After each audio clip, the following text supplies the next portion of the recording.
Halo teman-teman, ketemu lagi sama kita. Kita mau cerita ini. Kalau teman-teman yang ngikutin vlog-vlog kita tuh pasti tahu tuh. Jadi sekitar bulan Juli sampai awal Agustus kemarin tuh kita vakum, nggak ada video, nggak ada sosial media segala macam gitu. Sebenarnya kita lagi kena COVID gitu. Nah awal mulanya itu aku dulu ya mas ya, aku dulu ya, yang kena aku dulu yang kena. Terus nggak nyangka gitu ya kalau COVID gitu ya. Kita itu 2 minggu terakhir itu bener-bener nggak keluar. Aku tuh bener-bener nggak keluar rumah sama sekali.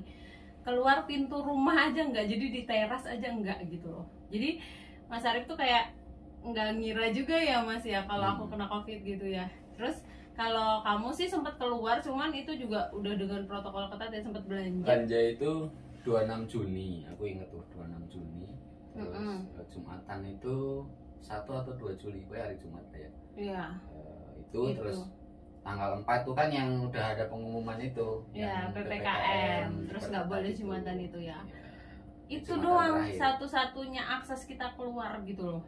Terus kalau habis Jumatan itu juga langsung ganti baju, cuci tangan gitu. Minggu pertama bulan Juli itu emang badannya lagi capek banget, kebetulan kerjaan banyak, terus aku sering telat makan ya kemarin itu, terus sering lembur-lembur sampai malam gitu. Jadi ya memang lagi inilah, mungkin lagi imunnya emang lagi turun juga, jadi kalaupun nggak kena COVID mungkin juga sakit gitu loh, karena emang lagi capek banget. Terus kayak apa ya, sebelumnya kan kita sering bikin kayak pon-pon, minum vitamin. Kemarin tuh enggak sama sekali ya, jadi kita nggak ada doping apa-apa sama sekali, nggak ada booster apa-apa sama sekali.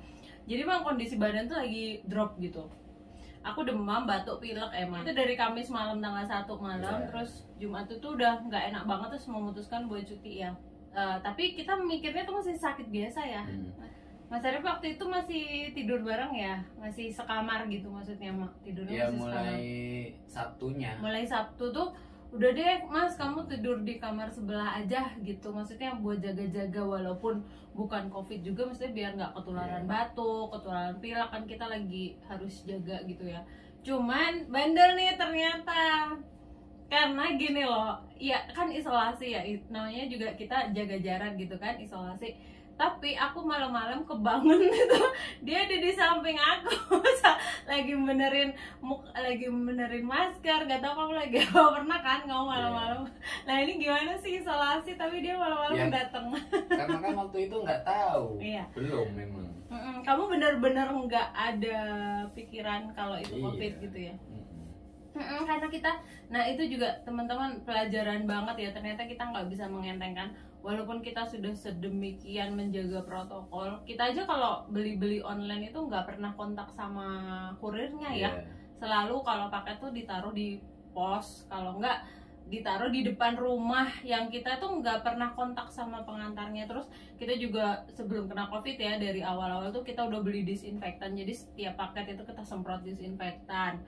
Terus bahkan oximeter aja kita udah beli ya sebelumnya. Jadi pas kena COVID itu kita udah ada oximeter juga di rumah. Terus udah ada itu apa, termometer. Kalau itu dikasih ya, kebetulan dikasih ada termometer gitu tuh. Bahkan sebelum kita kena COVID itu udah ada semua di rumah gitu loh, sedemikian. Jadi mungkin kemarin kita agak sedikit sombong tanpa disadari mungkin ya, kayak yang udah menjaga protokol nggak bakalan kena gitu. Mungkin lelah kali ya, maksudnya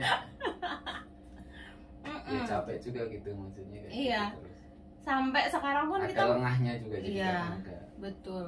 Jadi dan sampai sekarang juga kita masih penasaran sebenarnya kita tuh kenanya dari mana gitu, juga nggak tahu ya pastinya ya. Cuman yang mungkin terjadi itu kan apa ya, virusnya itu kan airborne ya. Mungkin emang beberapa di komplek kita tuh ada yang positif. Terus rumahnya deketan sih, cuman nggak kontak ya, kita juga nggak kontak gitu loh. Mungkin cuman ya kita berandai-andai aja lah, namanya musuhnya tuh nggak kelihatan ya, barang kecil nggak kelihatan, kita juga nggak tahu pasti dari mana.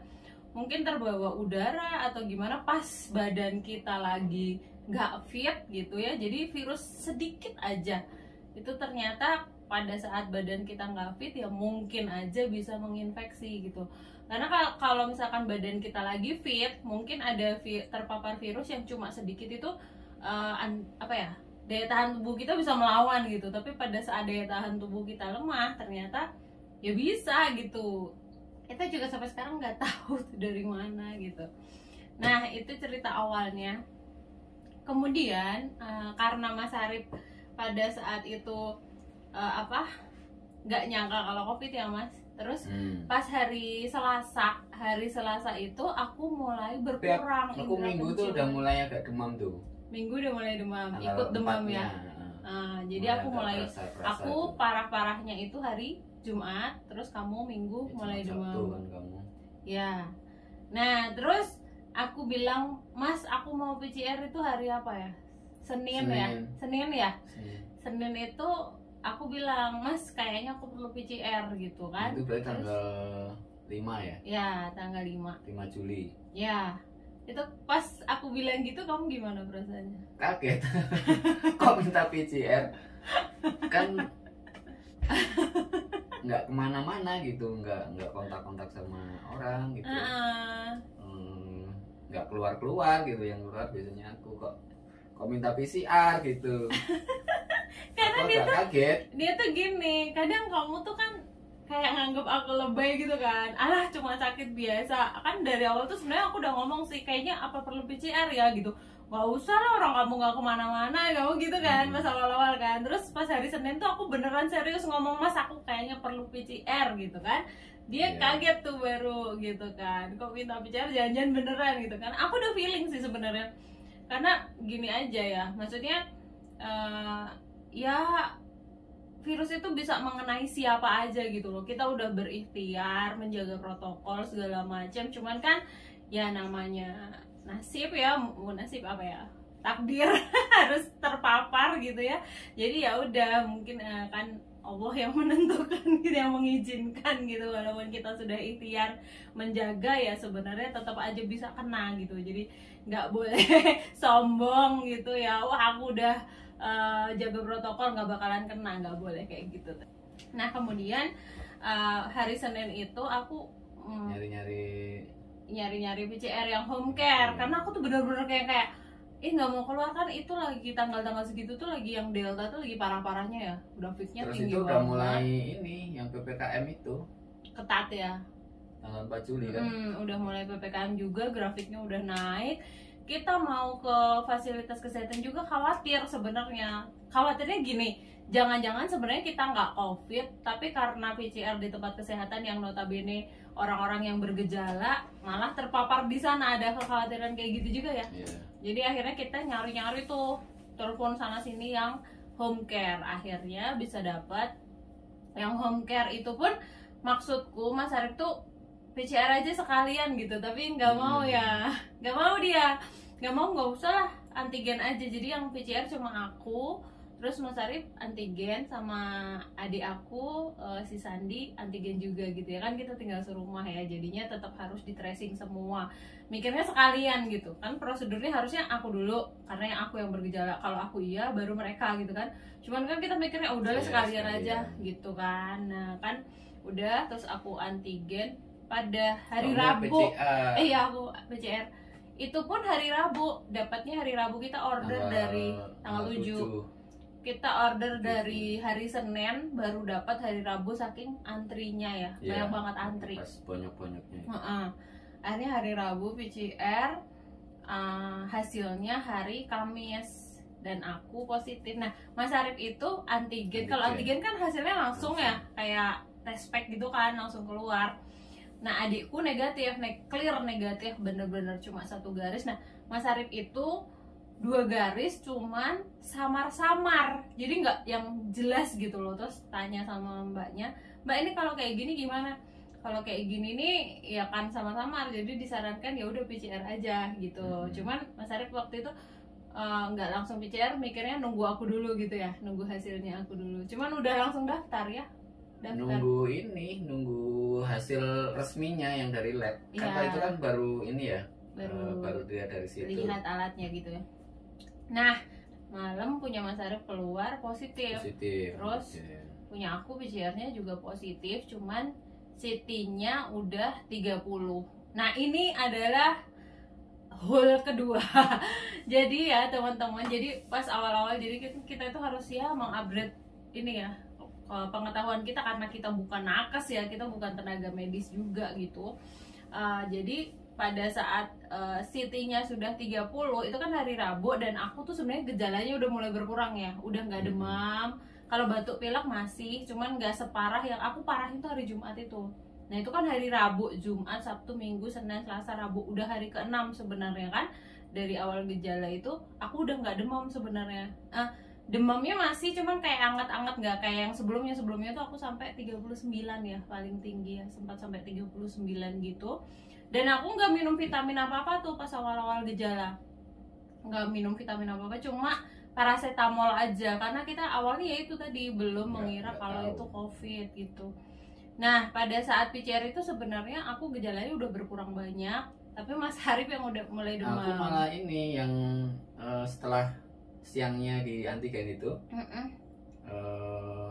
malamnya itu mulai ini malahan nyari obat, nggak bisa nyium. Oh kamu, itu kamu udah langsung nggak bisa nyium?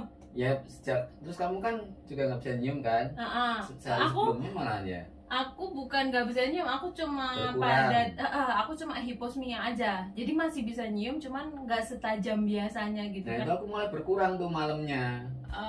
Tapi sorenya kan aku udah order PCR untuk besoknya ya tanggal 8. Nah itu terus apa? Kok aneh ya?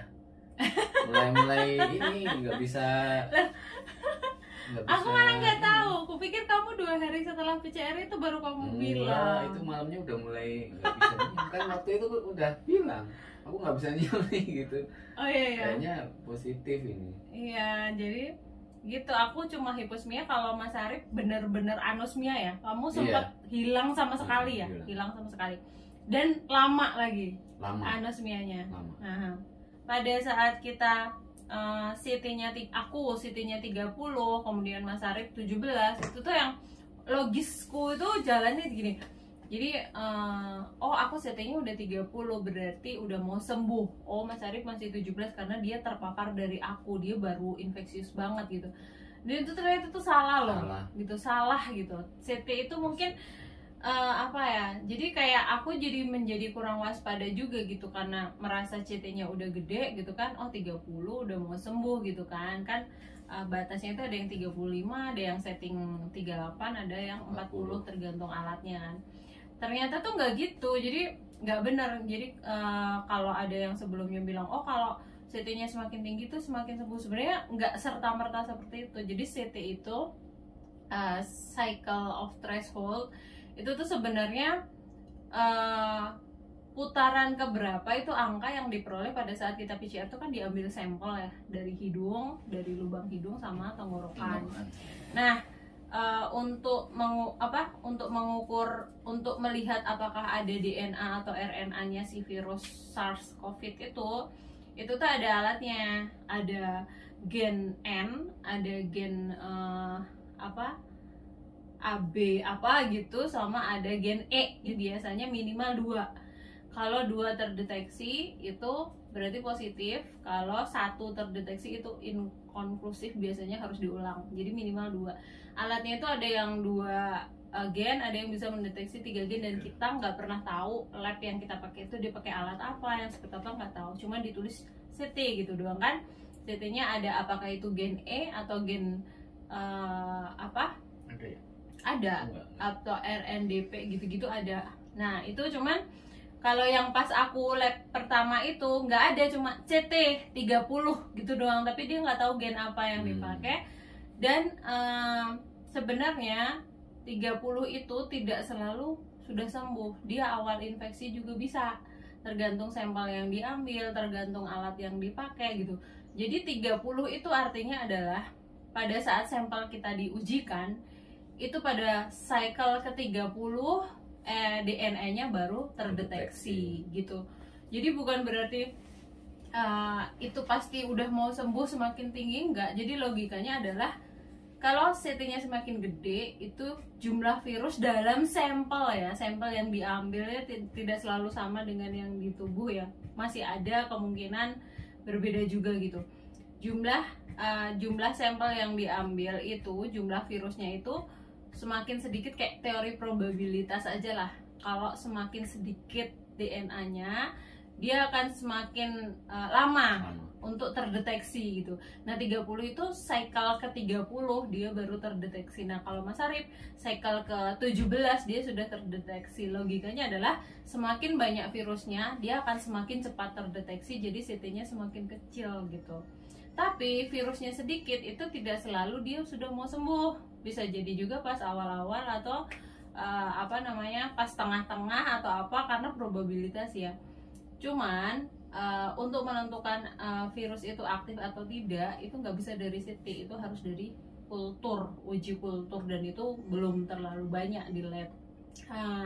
Nah itu juga yang menjadikan kayak aku kepedean juga ya. Itu kepedean, CT-nya udah 30, terus aku gejala juga udah mulai hilang gitu, udah pede gitu kan. Ternyata pada saat 14 hari kita isolasi, jadi aku kan PCR hari Rabu, Mas Arif hari Kamis ya Mas ya. Yeah. Terus hari Rabu 2 minggu kemudian kita PCR lagi dua-duanya untuk PCR konfirmasi. 21. PCR konfirmasi, dan hasilnya itu benar-benar di luar perkiraan. Mas Arif sudah negatif dan aku masih positif dengan CT 33, cuma naik 3 doang gitu loh. Jadi tuh banyak sih. Waktu itu sempat down juga ya, karena aku udah percaya diri 14 hari udah sembuh lah, orang udah 30 gitu, gejala juga udah mulai ringan gitu kan. Ternyata hasilnya di luar dugaan, aku masih positif dan CT-nya masih 33 gitu. Terus gejalanya tuh juga masih ada badan anget-anget, kadang badan anget gitu. Terus malahan di 14 hari kedua itu malah aku sempat kayak nafasnya berat dan pendek-pendek gitu, malah ada gejala tambahan lagi. Jadi kan aku isolasi lagi tuh 14 hari.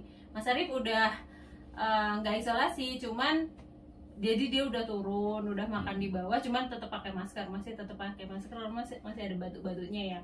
Gejalanya belum hilang sempurna ya, tapi udah negatif gitu. Nah aku tuh masih positif, jadi aku masih lanjut isolasi. Terus malahan di isolasi tahap kedua itu aku malah sempat anget lagi, sempat ya mungkin itu dari psikologis juga ya, psikologis juga. Cuman habis itu terus aku sempat kayak nafasnya berat, pendek-pendek gitu. Terus udah di booster, tambah vitamin, makanan bergizi, obat, apalah segala macam. Terus kita udah mulai rajin bikin ini lagi ya, minuman jahe gitu-gitu. Itu udah rutin lagi, udah di booster gitu. Cuman batuknya emang gak hilang-hilang. Batuknya itu lama banget hilangnya. Terus akhirnya 2 minggu kemudian aku PCR lagi, dan hasilnya masih positif dengan CT 33,96. Jadi cuma naik nggak sampai 1 gitu loh. Itu tuh yang ini gimana kayak gitu kan.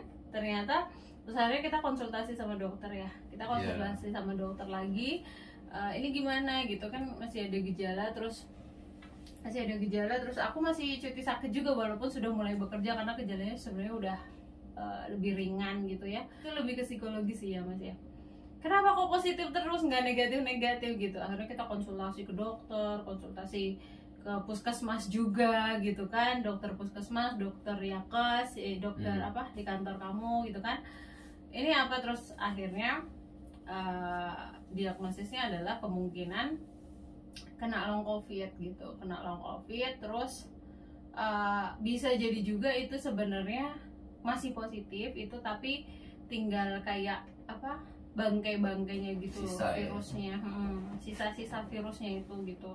Yang penting udah nggak ada gejala sesak nafas sama demam, dan sudah bebas gejala dari 2 gejala itu gitu. Akhirnya tanggal 15 Agustus itu berarti 1,5 bulan, 6 minggu aku baru dapat surat keterangan selesai isolasi. Mas Arif cuma 2 minggu, aku sampai 6 minggu. 6 minggu ya kan, 6 minggu kan, dari tanggal 8 Agustus sampai dengan 8 Juli sampai dengan 5 minggu deh, 5 minggu lebih sedikit, hampir 6 minggu. Akhirnya aku baru lepas isolasi karena sudah sudah nggak ada gejala. Terus ya sudah itu, walaupun kayak ini ternyata memang kalau dari informasi yang diperoleh, orang itu bisa tetap terkonfirmasi positif dengan PCR, karena PCR itu sensitif banget ya, dia kan masih ininya lah, masih gold testnya gitu. PCR itu sensitif banget, jadi sampai bangke-bangkenya juga dia masih positif. Dan dari yang sudah pernah terjadi itu ada yang sampai 83 hari baru negatif dari penelitian. Jadi yang penting sudah bebas gejala. Ya sudah, akhirnya tanggal 15 Agustus aku dapat surat keterangan untuk bebas isolasi itu. Dan itu aduh berat banget ya. Tapi waktu yang minggu keempat hasilnya masih positif itu, aku sebenarnya masih belum tahu gitu ya, apa namanya, kok kayak gitu. Terus ini masih takut juga kalau nularin gitu. Masih nularin. Aku sempat kesel tahu sama kamu. Tahu nggak teman-teman? Jadi tapi kan terus akhirnya itu apa? Ya itu nyari info, terus ke dokter juga, terus ada yang apa sih kayak apa sih kalau ya dari Kemenkes itu? Iya, standar informasi Kementerian Kesehatan. Dia itu udah di-upgrade seri kelima atau apalah ya. Nah, itu yang paling baru tuh jadi rujukan yang paling baru itu gitu. Jadi kalau yang udah isolasi 10 hari plus 3 hari tanpa gejala, nah itu tuh udah boleh dinyatakan sehat dan nggak perlu PCR lagi malahan katanya. Nggak perlu PCR lagi. Nah aku tuh sempet kesel juga nih sama dia. Awalnya sempet kesel sama dia kan. Aku lagi cuci piring di belakang situ. Terus keselin banget, tau gak sih, itu tuh sakit hati tuh. Itu kan aku udah isolasi berapa lama, baper banget tau gak. Bentar aku mau cerita dulu. Jadi aku cuci piring kan, aku tuh kepleset, jatuh, tau gak, jatuh tuh kakinya gini gitu kan. Terus aku teriak-teriak, "Mas tolongin," gitu kan. Dia lagi meeting sih, emang dia lagi meeting. Terus pas keluar tuh ngelihat doang dari pintu, ngelihat doang gitu, bukannya bantuin berdiri gitu kan. Ya kan kita masih takut. Jadi aku kesel banget. Karena masih jahat takut, banget sih kamu, aku tahu. Nggak tahu. Terus aku baper gitu kan ya. Belum yang tes 4 minggu ya? Belum. Jadi itu isolasi yang kedua, 14 hari kedua. Iya, tapi belum tes yang yang 4 minggu kan? Belum. Jadi kan masih takut juga. Terus tau gak sih, baper banget kan aku ya. Udah istrinya jatuh, terus aku udah teriak-teriak minta tolong, dia cuma ngelihat doang dari pintu, bukannya bantuin berdiri. Terus aku berdiri sendiri. Terus aku baper banget, aku kesel banget. Maaf. Aku kenapa nggak kamu apa-apain, aku udah baper gitu kan. Cuman dia mungkin ngelihatnya, oh masih bisa berdiri sendiri. Kamu gitu kan? Ya enggak, kalau orang apa itu yang apa stroke atau apa itu kan jadi ya kan itu maksud tangan sendiri. Jahat banget nggak teman-teman? Nah, aku baper banget, kesel banget aku sama dia. Terus habis itu kalau udah deket-deket tuh nggak usah deket-deket gitu kan. Beberapa hari aku sindir-sindir, habis aku kesel. Udah nggak usah deket-deket sana, takut ketularan gitu kan, kesel. Ya kan karena nggak tahu memang. Iya kan. Padahal yang kena aku duluan loh. Cuman ini yang aku sharing ya, ternyata long covid itu emang ada juga gitu. Jadi sampai sekarang, walaupun sekarang udah jauh lebih baik sih, masih ini gampang capek tuh masih ya, walaupun udah nggak kayak kemarin. Jadi ngapa-ngapain tuh belum pulih benar kembali fit kayak sebelum kena covid gitu loh. Jadi kayak biasanya nih aku nanam bunga dapat 4-3 pot itu masih oke. Sekarang udah kayak ngos-ngosan gitu, naik tangga gitu-gitu juga. Cuman alhamdulillah ini sudah lebih baik. 2 minggu yang lalu tuh masih kayak gitu banget. Sama aku juga ngalamin sering ini telinga berdengung, gitu. Itu aku sering banget setelah kena covid ini ya. ada kali 4 atau 5 kali gitu, yang nggak deket-deketan, tapi maksudnya kalau kamu pernah ngalamin juga kan ya, tapi pernah. cuma 2 kalian gitu ya. Kalau aku lebih sering, aku lebih kayak 2 minggu gitu, gitu lagi itu. Terus ya paling cuma itu aja sih, tinggal masih cepet capek gitu aja. Jadi itu tuh pelajaran banget ya buat kita ya, apalagi pas nggak bisa nyium itu ya. Kayaknya kita nyium itu kan kayak hal yang biasa gitu ya, tapi begitu nikmat itu diambil sebentar aja tuh berasa banget ya. Itu tuh ini sih pelajaran banget ya, mungkin memang kita harus lebih evaluasi lagi gitu. Ada ininya juga sih, ada plusnya juga sih. Jadi, ya ada hikmahnya pasti ya. Kayak misalkan nih, kayak kebangun-bangun malam gitu kan, kadang nggak bisa tidur, oh ya terus bisa sholat sunnah. Tapi ya jangan gitu, jangan terus sholat sunnahnya nunggu sakit ya. Tapi maksudnya ya udah, kita nikmati aja sambil diambil hikmahnya gitu, maksudnya oh ya mungkin ini waktunya kita evaluasi diri gitu. Terus pagi-pagi bangun pagi jadi lebih rajin olahraga. Sebelumnya kan aku malas banget ya. Kalau aku enggak. Aku jadi terakhir lari kan tanggal 3 tuh. Tanggal 3 tuh aku masih lari. Tanggal 31 itu aku udah mulai lari lagi. Bukan ya? Lari, masih jogging gitu-gitu. Jalan. Aku jalan itu sampai seminggu lebih tuh. Jalan terus belum berani lari. Tapi udah 3 kilo, 4 kilo, tapi jangan cepat gitu. Jalan cepat ya. Karena memang harus bertahap kan, nggak boleh langsung gitu. Nggak, ini juga masih sambil jalan itu stretching juga gitu, pernapasan gitu. Yang latihan pernapasan gitu. Oh ya, mungkin sharing juga buat teman-teman yang kemarin mungkin sempat mengalami COVID juga, dan kalau misalkan masih ada kayak gangguan pernafasan gitu, kita sih selama ini mempraktekkan yang nafas panjang itu loh. Jadi narik nafas, kemudian ditahan pelan-pelan, terus dibuang pelan-pelan kayak gitu, sambil gerakan tangan ke atas untuk membantu paru-paru mengembang gitu. Kita belum sempat ronsen sih, nah kita ada rencana mau ronsen juga sih, karena nggak tahu kondisi paru-paru kita kayak apa.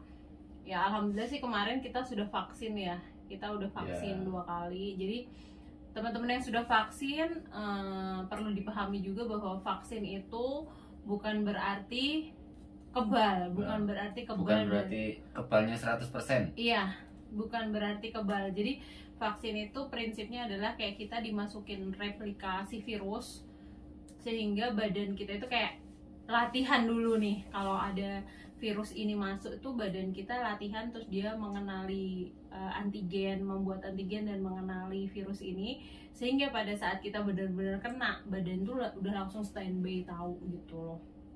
Jadi ayo vaksin. Karena mungkin kemarin kalau kita belum vaksin, mungkin kita nggak tahu juga ya, mungkin gejalanya akan lebih parah ya, bisa lebih berat gitu. Cuman alhamdulillah kita udah vaksin bulan apa ya, Maret April itu kita vaksin ya. Jadi pas Juli kita kena itu. Dan setelah vaksin pun kita nggak tahu juga ya antibodi yang terbentuk itu terbentuk apa enggak, kan kita nggak tahu, nggak pernah ngukur juga. Iya, nggak tahu. Cuman tapi ya memang ya salah satu bentuk ikhtiar ya. Ikhtiar gitu. Jadi ya alhamdulillah, terus alhamdulillah lagi tuh kemarin pas aku kena itu adikku tuh negatif, jadi dia bisa vaksin. Karena kan kalau lagi positif sampai dengan 3 bulan setelah sembuh tuh belum boleh vaksin kan, harus nunggu dulu gitu. Nah kemarin itu adikku akhirnya vaksin juga gitu.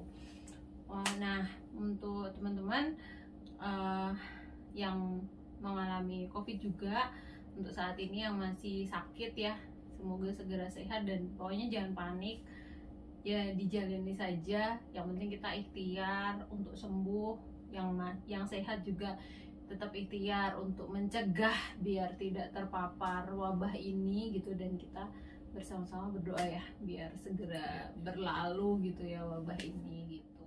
Sebelum PCR itu kita juga dapat kabar kalau ibu, om itu di rumah juga positif juga. Barengan.